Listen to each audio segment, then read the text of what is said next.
To start out, each number can appear only once horizontally. If we look above us here, we have these 9 numbers here, and look at the number 1 more specifically. What that means is there can be no more 1s across that row, or horizontally.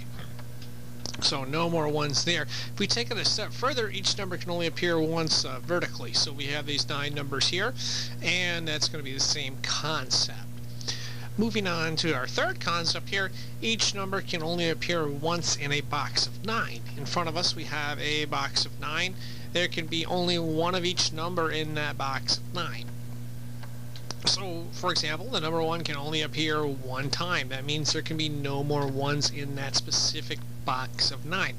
Now there are 9 boxes of 9 here, and as you can see, the numbers would be something like this, except they would not be set up in the way we're showing here, because it would violate the first 2 concepts we have, the horizontal and the vertical numbers.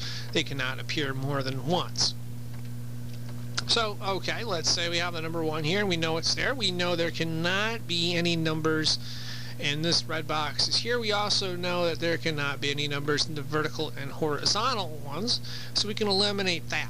And let's say we have another one in this box right here.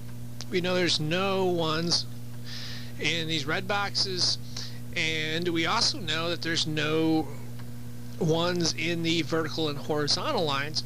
So what this essentially means is there can only be 1s where we have the question marks.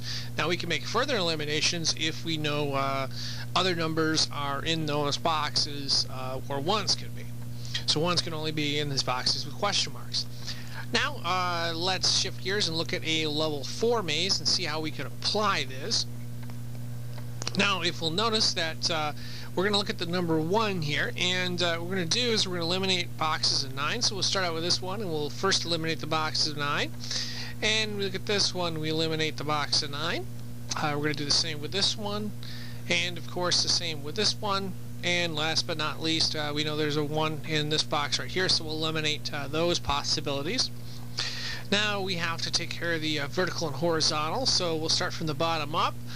First one right here, next one right here, and of course the third one right here, the fourth one, we'll eliminate those there, and the fifth one we eliminate those spots. Now the pink lines, obviously there cannot be a 1, and we're trying to figure out where possible 1s are. Well, if you look in this box of 9 in the lower left hand corner, we'll notice that there's only one spot where there can be a 1, and well, that's where we're going to put our 1. So we've eliminated that spot, and we can eliminate these 2 spots as candidates for 1 on the vertical column. So just after looking at this number, we have narrowed down our possibilities for 1s to be these specific spots right here. And after going through further numbers, which we basically would do this with each number, we might be able to eliminate all the possibilities for 1s and have that particular one solved. Our last tip is common possibilities, and if we zoom in on this box right here, we'll notice there's 4 possibilities for 1. Now let's say we go through the puzzle and we solve for other numbers. So let's say we have 4, 5, 6, 8, 9, and we've narrowed down our possibilities in these 4 squares to the 1, 2, 3, 1, 2, 7, 1, 2, 3, and 1. If we look closer, we'll notice that there's only one possibility for 1 in the bottom middle square right here, and that means we can put a 1 there. And by putting the 1 there, that means we can eliminate 1 on these spots. And if we're looking at the big picture, okay, we have a 1 there. We can eliminate 1 from the box of 9, as well as the vertical and horizontal columns, as we're showing right there. And now, okay, we have it down to 2, 3, 2, 7, 2, 3. If you'll notice, the number 7 is only occurring in 1 spot, so we can put a 7 in there. And that is basically how you would go about looking for common possibilities.